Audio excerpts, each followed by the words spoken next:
आपण जो शाळेत गणवेश दिला जातो प्राथमिक शाळेतील विद्यार्थ्यांना, तर शासन निर्णयानुसार त्याची जबाबदारी आपण शाळेच्या अकाउंटवर डायरेक्ट पैसे ट्रान्सफर करतो आणि त्याची जबाबदारी शाळा व्यवस्थापन समिती व मुख्याध्यापकांची असते.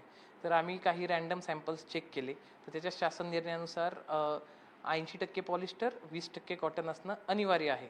तर पण मला जे काही आम्ही जे लॅबचे टेस्टचे रिपोर्ट आले त्याच्यात 100% पॉलिस्टर आहे आणि कॉटनचं प्रमाण 0% आहे.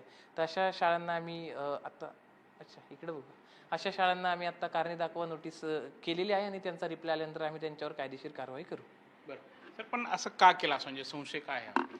आता मला त्याचंच बघायचं आहे की ग्राउंड लेवलला ज्या शाळा लेवलला हा प्रकार का झाला असू शकतो किंवा काही ठिकाणी व्हेंडरचे काही इश्यू असू शकतात का किंवा काही अनियमितता किंवा अफार याच्यात असू शकतं का याची मी आता निर्णय नक्की काय सांगते, किंवा असे जे काही समजा ज्यांनी 100% वापरला असेल मुलांना काय नक्की त्रास होऊ शकतो, जे काही इजा पोचू शकतो वगैरे असं काही? इजा पोचू शकत नाही, पण त्याची जी क्वालिटी आहे आणि ड्युरेबिलिटी ती कमी होते. म्हणजे जर 1 वर्ष टिकणार असेल तर तो 8च महिने टिकेल.